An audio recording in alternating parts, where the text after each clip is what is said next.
오늘도 하나님께서 예배 속에서 우리에게 귀한 은혜를 예비하시고 아멘. 그 은혜로 충만한 그런 복된 시간이 되게 하실 것을 믿습니다. 아멘.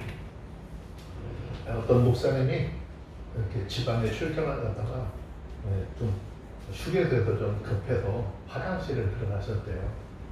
화장실 들어가서 앉아있는데 갑자기 옆에서 목사님 안녕하세요 그러더래요. 화장실에 들어가 있는 자기를 누가 알아보고 지금 목사님 안녕하세요 라고 하니까 깜짝 놀랐다는 거예요. 조금 이따 한다는 소리가 목사님 어떻게 요즘 잘 지내시죠? 화장실에 있는 사람이 대답을 안 할 수가 없어서 예 그냥 좀 잘 지내고 있습니다. 그랬더니 하시는 말씀이 그러면 식사는 하셨어요? 아니 화장실에서 볼일을 보고 있는데 식사는 했냐고 물어보니까 얼마나 난처했는지 그래서 이걸 대답을 해야 되나 말해야 되나 그래서 이렇게 이야기가 오늘 지금 여기 볼일 좀 다 끝나면요 나가서 좀 식사를 하려고 합니다 라는 얘기를 했대요. 그랬더니 소리가 들려오는데 하는 소리가 목사님 전화 좀 끊어봐요. 어떤 사람이 자꾸 옆에서 딴소리 하고 있다고 그러더라고요. 제가 이 얘기를 왜 여러분들에게 지금 하는가 하면 여러분 하나님은 우리에게 직접 나하고의 관계된 말씀을 하시기를 원하는데 옆에서 자꾸 들려오는 다른 소리 때문에 굉장히 큰 지장을 받고 있는 게 우리의 삶이 아닌가 라는 생각을 해보자는 거예요. 이게 어떻게 보면 그냥 잠깐 웃고 지나갈 소리 같지만 이 말씀 속에는 굉장히 심각한 거예요. 자기하고 상관이 없는 옆에 사람이 다른 목사님하고 전화로 통화하고 있는데 마치 누구에게 자기를 아는 것처럼 자기에게 이야기하는 것 같은 그런 착각 속에 빠져 있는 거예요. 여러분 세상의 소리가 우리를 그렇게 하나님의 말씀을 떠나게 하고 세상의 많은 것들이 우리 믿음을 자꾸 혼란스럽게 하고 있지는 않느냐라고 하는 것입니다. 우리는 오직 하나님의 말씀을 통해서 하나님은 너가 아니고 우리가 아니고 나에게 오늘 이 말씀을 통해서 말씀하고 있다라는 것을 늘 마음속에 깊이 새기시고 하나님의 뜻을 쫓아 믿음의 삶을 살고자 하는 다짐 있는 귀한 시간이 되기를 주의 이름으로 축원합니다. 아멘. 오늘 본문의 말씀도 사도 바울이 에베소 교회 성도들에게 간곡한 권면을 기록하고 있죠. 그 내용은 에베소 교회 성도들에게 너희가 정말 그리스도인으로 부르심을 받았다면 그리스도인다운 삶의 모습이 있어야 한다. 그래서 너희는 그 삶을 통해서 그리스도인의 모습을 나타내야 한다라고 합니다. 그렇다면 지난 시간에 말씀드렸던 것처럼 살아계신 하나님 앞에 그리스도인의 삶이라고 하는 것은 어떤 모습의 삶을 살아야 하는지 오늘 두 번째 시간입니다. 함께 살펴보면서 귀한 은혜가 임하는 그런 시간이 주시기를 주의 이름으로 축원합니다. 지난 시간에 이어서 그리스도인으로 산다는 것, 한 신앙 한 믿음으로 하나 된 삶을 살아야 한다라는 것입니다. 4절에 있는 말씀을 이제 보도록 하겠습니다. 본문 4절에 있는 말씀 읽습니다. 시작.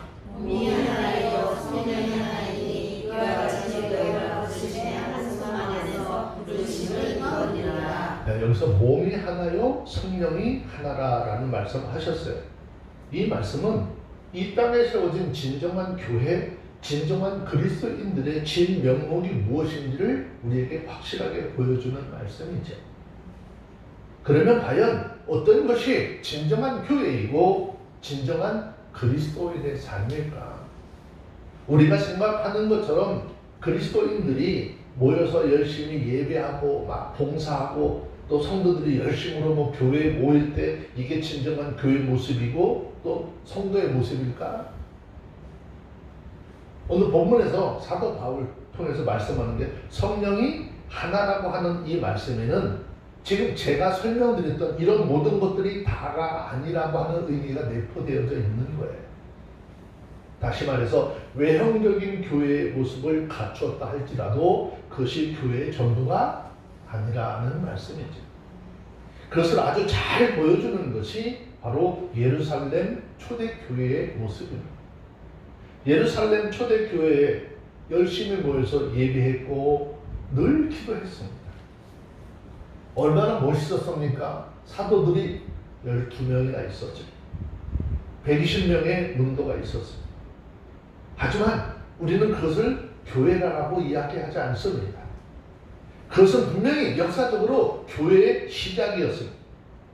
교회의 태동이 거기로부터 시작되었다라고 하는 사실은 조금도 의심할 수 없는 사실이죠.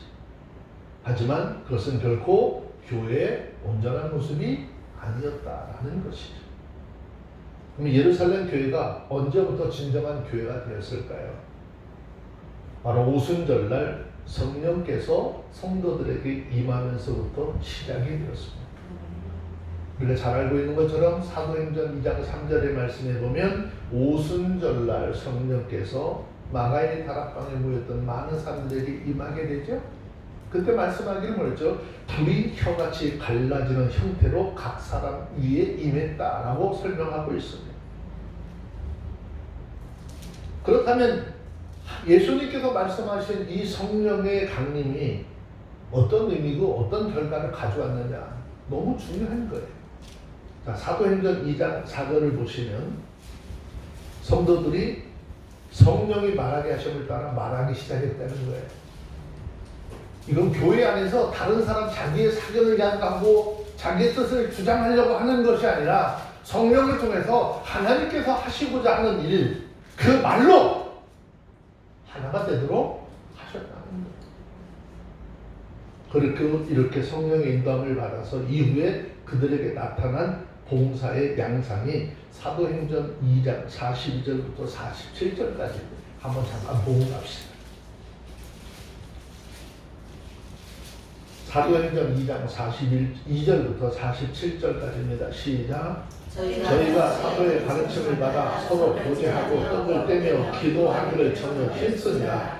사람마다 두려워하는데 사도들로 인하여 기사와 표적이 많이 나타나니 믿는 사람들이 다 함께 있어 모든 물건을 서로 통용하고 또 재산과 소유를 팔아 각 사람의 필요를 따라 나눠주고 날마다 마음을 같이하여 성전에 모이기를 힘쓰고 집에서 떡을 떼며 기쁨과 순전한 마음으로 음식을 먹고 하나님을 찬미하며 온 백성에게 친송을 받으니 주께서 구원받는 사람을 날마다 더하게 하시리라.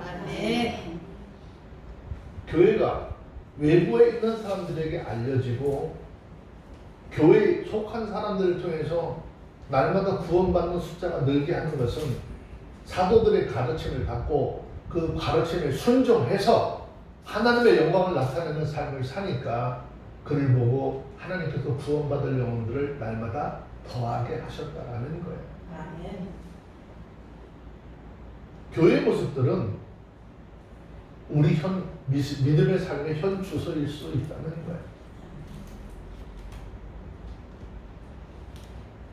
즉 그들은 교회에서 봉사하는 일에 사람의 열심과 사람의 힘으로 한 것이 아니라는 것이고 성령 하나님이 주신 은혜로 봉사했다라는 것은 하나님이 주시는 힘과 능력으로 그 일을 행했다는 거예요.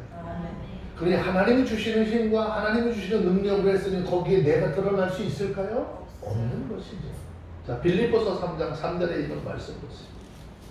교회 안에서 봉사하는 것, 빌립보서 3장 3절 읽습니다. 시작. 하나님의 성령으로 봉사하며 그리스도 예수로 자랑하고 육체를 신뢰하지 아니하는 우리가 곧 할례 아니라. 하나님이 주시는 성령의 능력으로 봉사하고 오직 그 봉사를 통해서 누구만 자랑하는 거예요? 예수 그리스도만 자랑하는 거예요. 우리 인생들의 삶이 어떠고 내가 얼마큼 했는데 이거 자랑하지 말라는 거죠. 그러면 저가 여러분들이 오늘 이 말씀을 통해서 무엇을 말씀하시려고 하는 것인지를 알겠느냐라고 하는 거예요. 하나님께서 지금 내가 이걸 통해서 너희에게 무엇을 얘기하려고 하는지 너희들 알겠니? 라고 우리에게 반문하고 있습니다. 본문에서 성령이 하나라고 하는 이 말씀에는 성령이 살아서 역사하지 않으면, 성령이 살아서 우리의 삶을 인도하지 않으면, 그 인도함을 받지 않으면 교회는 진정한 의미에서 교회가 아니다라고 하는 뜻이 내포되어져 있는 것입니다. 즉 교회를 진정한 교회되게 하는 것, 오직 성령의 인도함 받는 것이고 성령의 능력 안에 있다라는 것입니다. 성령께서 성도 각 사람 머리에 임하여 있어야 하고 모든 사람들 한 사람 한 사람이 성령이 말하게 하심을 따라 말해야 된다는 거예요. 왜 이렇게 사견들이 많고 하나님의 일을 하는데 왜 개인의 의견들, 개인의 생각을 가지고 날마다 부딪히는 소리가 왜 그렇게 많느냐라고 이야기하는 거예요. 봉사를 해도 하나님 앞에 헌신을 해도 성령의 인도함을 따라 해야 한다는 것입니다. 이후에 사마리아와 안디옥과 또 이 서신을 받고 있는 에베소 교회에 이르기까지 그들은요 어떻게 성도가 되었고 어떻게 교회가 태동이 되었고 세워지게 되었느냐라고 하는 것을 지금 묻고 있는 거죠. 모두가 성령의 역사를 빼놓고는 생각할 수도 없다라는 것입니다. 모든 교회에 성령께서 일하심으로 죄악된 인생들이 거듭나게 하셨고 성령께서 그들을 지배하셨고 그들을 다스리셨고 움직이셨기 때문에 사마리아나 안디옥 에베소 사람들이 거듭났고 그로 말미암아 하나님이 피값주고 세우신 교회가 탄생하게 되었다는 것입니다. 그런데 오늘날 우리들의 교회들은 이러한 성령의 인도함을 거부하고 있잖아요. 하나님께서 하셨다라고 합니까? 아니 내가 했다라고 하지 않습니까? 하나님께서 했다라고 하지 않고 내가 했다라고 하는 것은 바로 성령을 거스르는 것입니다. 그렇다면 이러한 교회가 진정한 교회일 수 있겠느냐라고 질문하고 있습니다. 교회의 생기이고 교회에 생명을 주시는 성령께서 우리 그리스도 안에서 근심하고 소멸되어져 가고 있는데 과연 그 교회가 살아있는 교회가 되겠느냐. 또 소멸되어진다니까 이만했던 성령이 막 요만큼 줄어들었다 그런 의미가 아니라 성령은 우리를 통해서 일하시는데 우리가 하나님의 영광을 드러내지 않으니까 그분이 일하지 않는 거예요. 지금 사도 바울이 말하고자 하는 게 바로 이것 이야기하려고 하는 것이죠. 우리 그리스도 안에 하나같이 성령이 충만하게 살아 역사하실 때 그 교회는 진정한 교회가 된다라는 말씀입니다. 우리가 다 성령으로 충만해야 될 일과 바로 여기 있는 거예요. 자꾸 목적을 다른 데로 끌고 가면 안 돼요. 저와 여러분들이 오늘 이 본문의 말씀을 좀 진정한 의미를 좀 깨달는 그런 시간이 되어지기를 주의 이름으로 축원합니다. 자, 로마서 8장 9절에 있는 말씀 한 절 잠깐 볼까요?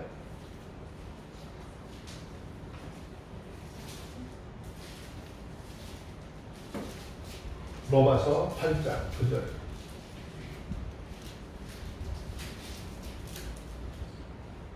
읽습니다. 시작. 만일 너희 속에 하나님의 영이 거하시면 너희가 육신에 있지 아니하고 영에 있나니 누구든지 그리스도의 영이 없으면 그리스도의 사람이 아니니라.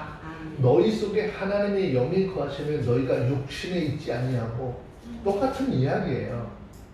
성령이 임했을 때 성령을 따라 이야기하고 성령의 인도하심을 따라 말하게 한 것처럼 오늘 그리스도 안에서 성령의 인도함을 받는 사람은 육신의 일을 생각하는 것이 아니라 하나님의 나라, 하나님의 일을 생각하는 것이죠. 아멘. 그 사람이 무슨 생각, 어떤 마음을 가지고 어떤 일을 행하느냐에 따라서 그 사람이 그리스도인이냐 그리스도인이 아니냐 판가름 나는 거예요.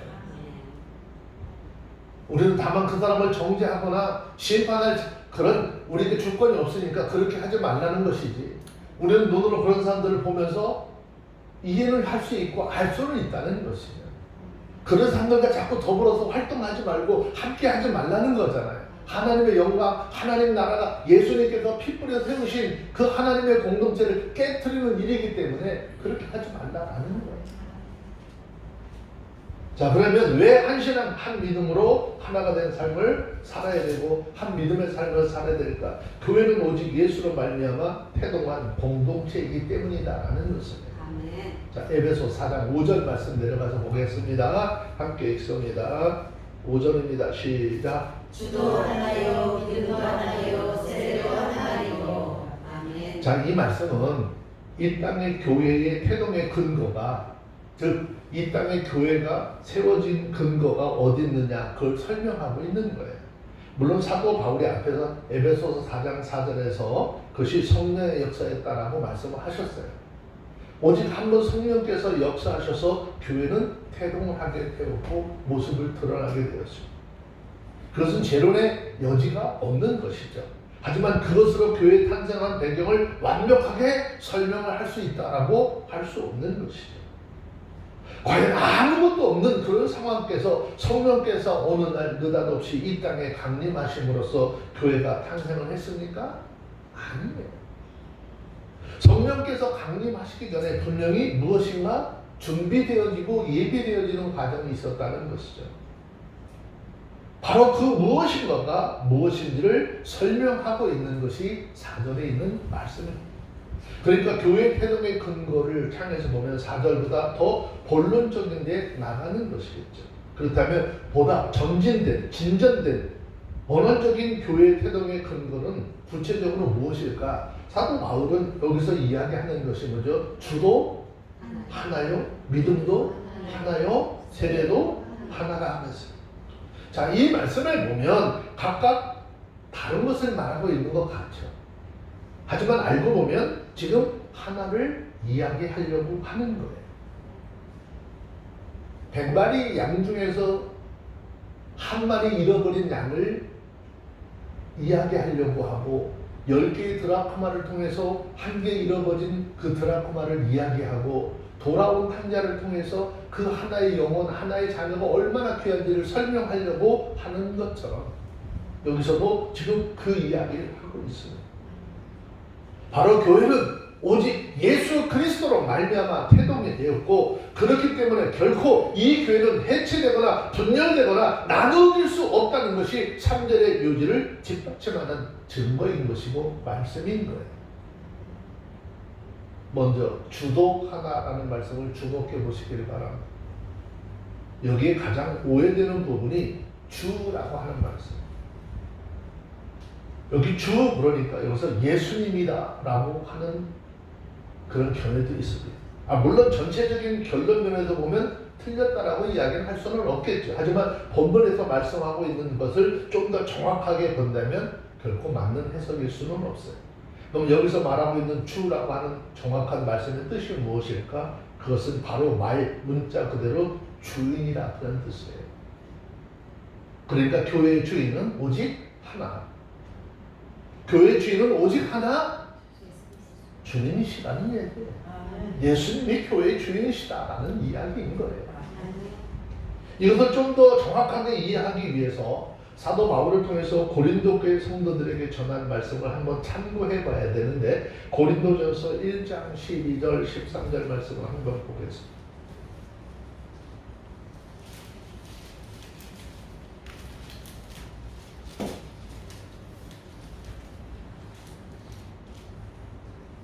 고린도전서 1장 12절 13절 함께 볼게요. 시작. 이는 다름이 아니라 너희가 각각 이르되 나는 바울에게 나는 아볼로에게 나는 게바에게 나는 그리스도에게 속한 자라 하는 것이니 그리스도께서 어찌 되었느냐? 바울이 너희를 위하여 십자가에 못 박혔으며 바울의 이름으로 너희가 세례를 받았느냐? 뒤에 쭉 설명하는 것들이 그런 거죠. 이 말씀을 잘 상고해 보시오. 이 말씀은 본문에서 에베소 교회 성도들에게 말씀하고 있는 것과 같은 요지라는 거죠. 같은 내용을 다루고 있다라고 해도 틀림이 없습니다. 그러니까 에베소 교회, 아니 이 땅에 존재하는 모든 교회들이 직면하기 쉬운 교회의 분열의 위기 뒤에는 무엇이 있다라고 하는 것을 이야기하고 있는 거예요. 교회를 자꾸 흔들고 파괴하는 데는 지금 그 뒤에 뭐가 있다는 거예요? 예수님을 대신하는 다른 주인이 존재한다 그 말이에요. 교회는 온전히 주님이 주인이신데, 주님이 교회의 주인인데 다른 사람들이 내가 주인이다라고 하고 어떻게 존재한다는 거예요. 물론 고린도 교회에서 그것을 하나님의 위대한 종들을 추종하는 그런 마음이었겠죠. 그렇죠? 그러니까 나는 개박? 나는 누구에게? 아볼로에게 속했어? 나 바울에게 속했어?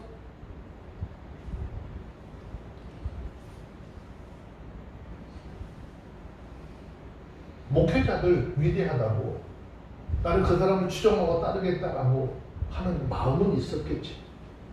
하지만 하나님의 종들만이 예수님의 주인됨을 가로막고 있을까? 그렇지 않아요.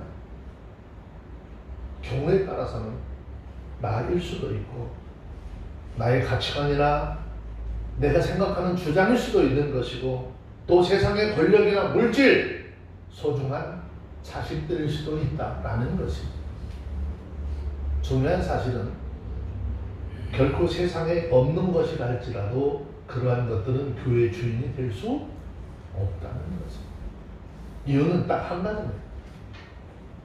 이유 딱 한 가지. 우리를 위해서 죽어주신 분이 오직 예수 그리스도 한 분뿐이 없으시기 때문입니다. 다시 말씀을 드리면 교회는 예수 그리스도께서 우리를 대신하여 죽어주심으로써 태동하게 되었고, 또 그렇게 해서 우리는 완전한 그리스도인이 되었으며 하나님의 권속이 되었다는 거예요. 두 번째, 오늘 본문에서 말씀, 믿음이 하나라고 하는 이 말씀도 이것을 지금 나타내고 있는 말씀이죠. 여러분, 세상에 믿음이 얼마나 많아요? 세상에 존재하는 믿음이 얼마나 많습니까? 우리가 예수를 믿는 믿음만 믿음이라고 그래요? 세상에 존재하는 믿음이 얼마나 많아요. 하지만 교회가 믿는 믿음, 교회가 신봉하는 믿음은 무슨 믿음입니까? 바로 우리를 대신해서 죽으신 예수 그리스도를 믿는 믿음이라는 것입니다. 아멘. 하나님을 믿어도 그냥 믿는 것이 아니에요. 예수님을 통해서 믿는 믿음이에요. 난 예수 필요 없어, 내가 직접 하나님을 믿으면 돼 라고 하는 믿음이 아닌 거예요. 세례가 하나라고 하는 말씀도 같은 맥락에서 주시는 말씀입니다. 우리가 어떤 목회자에게 세례를 받는다고 하지만 그 세례는 목회자가 주는 걸까요? 근데 세례 증서 같은 거 꼭 받잖아요. 그리고 세례 받은 목사 이름 거기다 또 기록해요, 안 해요? 예수님께서 이스라엘 백성들 세례 주고 거기다가 내가 세례 줬다고 그 세례증 만들어 주셨나요?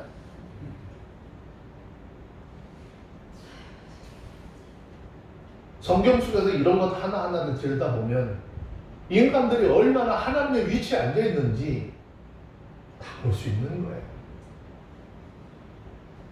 물론 세례를 안 받고도 받았다고 하는 사람들이 있으니까 증빙서를 필요해서 뭐 그런 얘기를 하겠죠.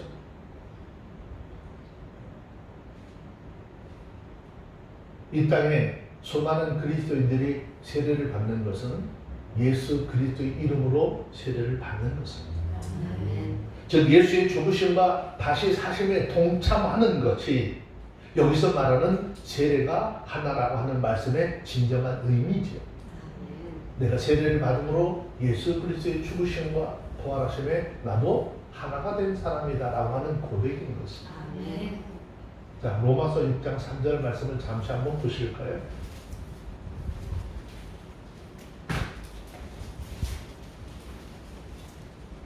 그래서 로마서 6장 3절에서 이렇게 이야기하고 있잖아요. 한번 봅시다. 찾으셨으면 읽습니다. 시작. 무릇 그리스도 예수와 합하여 세례를 받은 우리는 그의 죽으심과 합하여 세례를 받으신 줄 알지 못하느냐. 왜 여기서 예수 그리스도와 하지 않냐고 그리스도 예수와 그랬어요. 예수님의 신성을 드러내기 위해서 이야기하는 거예요. 그래서 세례는요 그 이상의 다른 의미가 없는 거예요. 근데 굳이 교회에서 세례를 하면 안 되니까 저기 저 강릉에 가야 돼. 청평에 그 물이 철철 흐르는데 꼭 들어갔다 나와야 돼?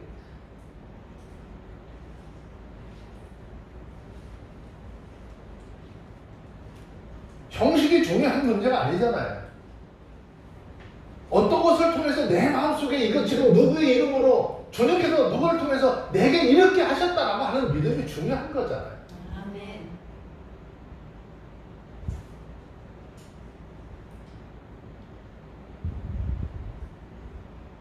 자, 그렇기 때문에 오늘 이 본절의 말씀의 최종 결론이 뭐냐는 거예요.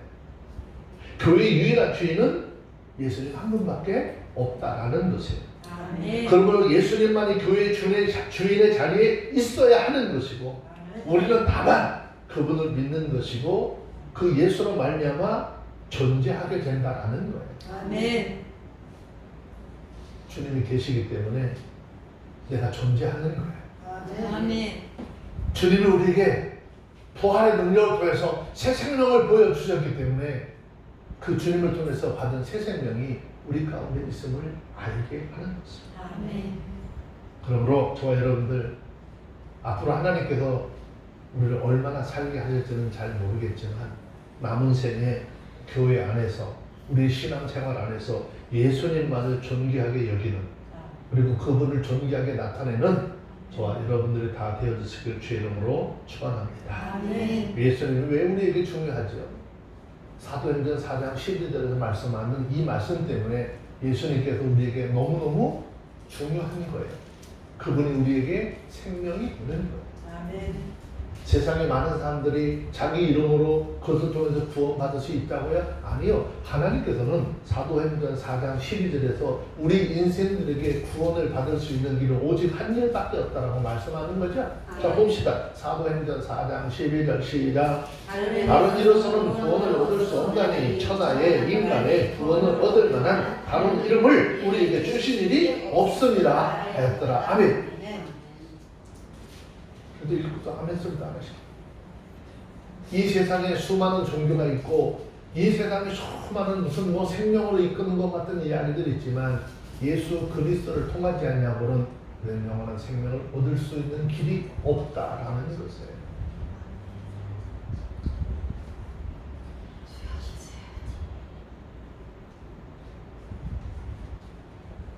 세 번째,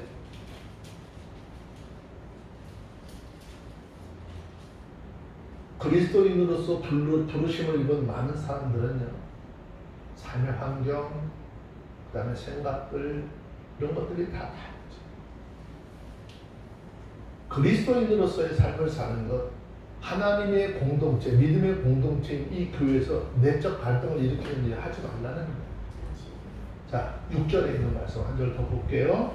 에베소서 4장 6절입니다. 시작. 하나님도 하나이시니 곧 만유의 아버지시라. 만유 위에 계시고 만유를 통하시고 만유 가운데 계시도다. 아멘. 자, 6절에도 사도 바울은 4절부터 지금 계속 이끌어온 논증을 가장 위대하고 아름다운 논증으로 펼치고 있는 것이죠.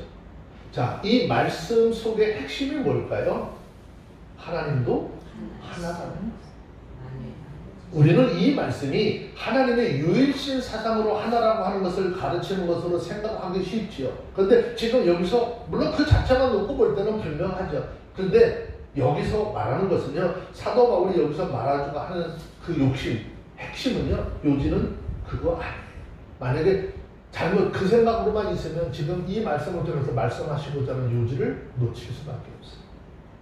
그러면 사도 바울이 지금 이 본문 말씀을 통해서 가르치고자 하는 핵심의 요지가 무엇일까? 그것을 알기 위해서 가장 먼저 말씀이 지금 어떤 흐름에서 나왔는지를 파악하는 게 중요한 것이죠. 그럼 사도 바울이 왜 본문의 말씀을 하고 있는 것이냐? 그것은 바로 교회는 항상 분열과 다툼과 반목의 위험이 존재하고 있기 때문이다라는 것이에요. 성령께서 성도들을 하나로 묶어내신 일을 하셨잖아요. 성령께서 우리 모두를 하나로 묶는 일을 해내셨잖아요. 아멘. 그래서 교회가 탄생했잖아요. 아멘. 어느 교회나 마찬가지입니다. 하지만 교회 자체를 볼 때 어떻습니까? 교회에 속한 성도들은 각각 출생의 배경이 다르잖아요. 지금 에베소 교회 안에도 유대인들만 있었던 게 아니라고 그랬잖아요. 이방 사람들이었던 사람, 특히 노예나 아주 종의 신분을 가졌던 사람들이 모여서 하나의 공동체를 이루게 됐는데 그 교회 안에 이질감이 있겠어요? 없겠어요? 당연히 있죠. 거기서 저 자식이 우리 집 종놈인데 이런 생각 가질 수도 있다는 거죠. 근데 성령께서 믿음 안에 들어온 모든 사람들 성령으로 묶어서 하나되게 하셨다는 거죠. 살아온 방식이 다르죠. 출생 배경이 다르죠. 사회적 신분이 다릅니다. 어떤 사람들은 예수 믿기 전에 원수 관계에 있었던 사람들도 있었습니다. 심지어 예수 믿고 나서도 서로 간의 실수나 잘못에 의해서 원수 관계가 형성이 되었을 수도 있다는 것입니다. 요즘에 교회 안에 존재하고 있는 파당 싸움이라는 것들이 그런 것이죠.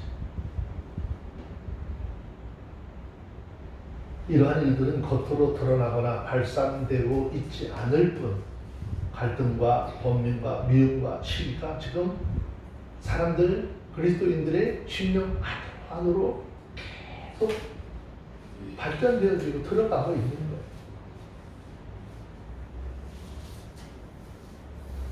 어떻게 저런 인간이 거룩하고 교회의 중요한 직분을 맡았는가 의심하기도 하고 정죄하기도 합니다.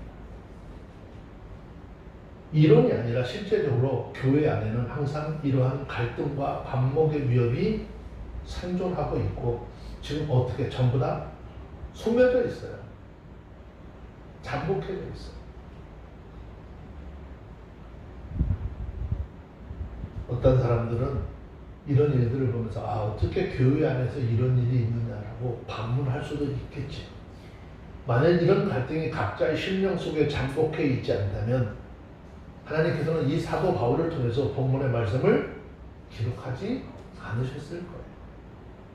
바로 본문의 말씀은 그러한 배경에서 나온 말씀이다라는 것입니다.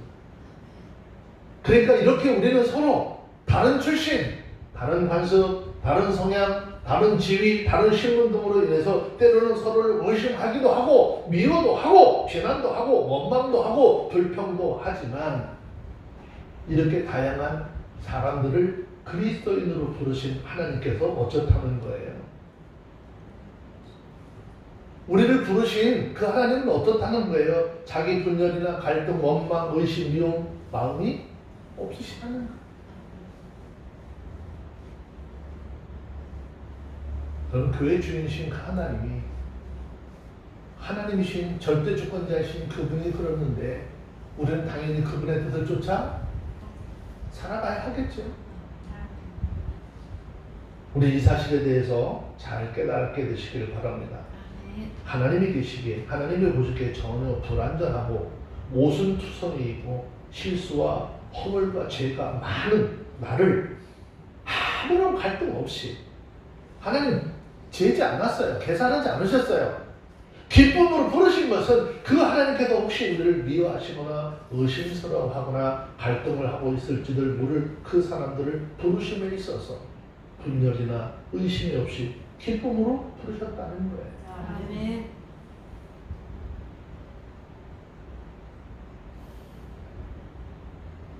많은 사람들이 이러한 사실을 자꾸 지루하고 아니 우리일 수도 있어요. 이러한 사실에 인해서 불만스러워한다는 거죠. 아니면 우리가 이 말씀을 통해서 하나님의 은혜라고 생각을 합니까?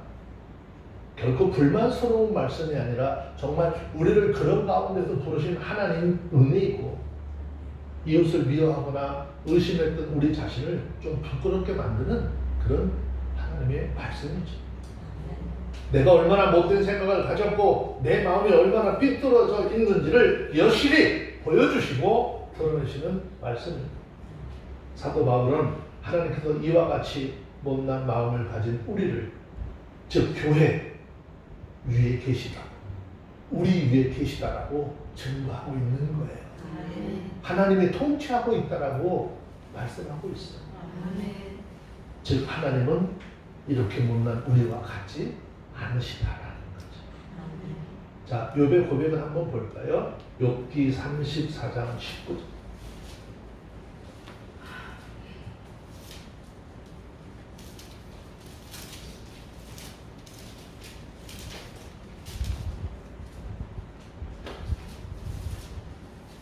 어제 이 말씀을 욥기서를 보면서 마음이 몽고 혼자서 막 속으로 정말 흐르는 눈물이 말할 수 없었어요. 우리 하나님은 이런데. 한번 보실래요? 욥기 34장 19절 시작. 왕족을 외모로 치지 아니하시며 부자를 가난한 자가 더 생각지 아니하시나니 이는 그들이 다 그의 스스로 지은 바 되리라. 만약에 하나님께서 왕족을 외모로 취하셨다. 부자를 가난한 사람보다 더 많은 생각을 했다.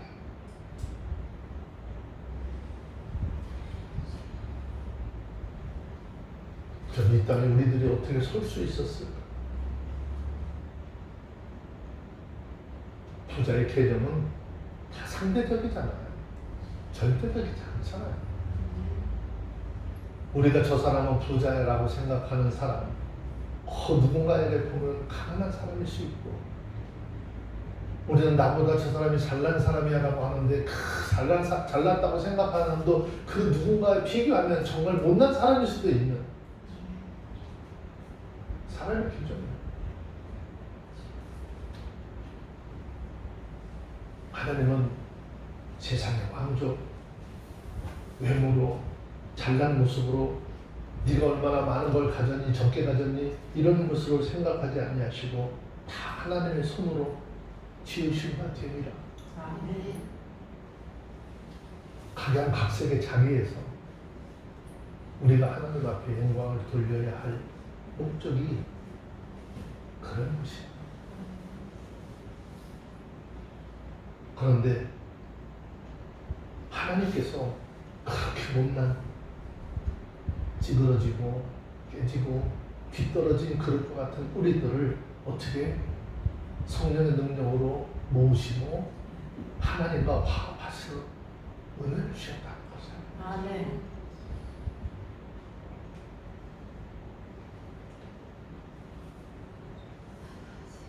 우리와 같지 않지만 멀리 떠나 계시는 것이 아니라 하나님은 오늘도 말씀과 성령의 능력을 통해서 적극적인 준비를 하신다라는 거예요. 바울은 하나님께서 어디 계신데요? 우리 안에 계신다라고 증거하고 있잖아요. 우리 안에 계신다.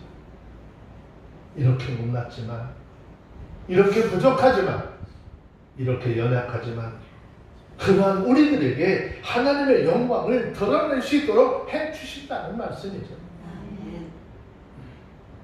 이것이 바로 우리, 즉 교회를 향한 하나님의 사랑이고 하나님의 관심이고 하나님의 배려인 것이에요.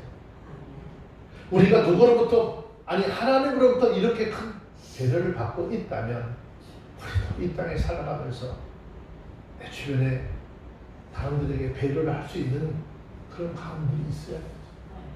우리 왜 누구에게 배려를 하려고 하지 않고 난 배려만 받으려고 하는,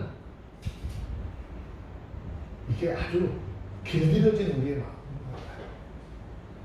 길들여진 우리의 마음.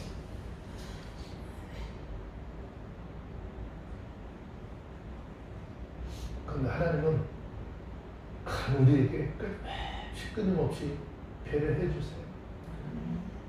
얘가 언제쯤 철이 들까? 얘가 언제쯤 정신 좀 나서 올바른 믿음의 자리에 설까? 너무나 우리 스스로가 자기 중심적이기 때문에 자기 자신에 대해서 너무나 어떻게 이해 폭이 너무 커요.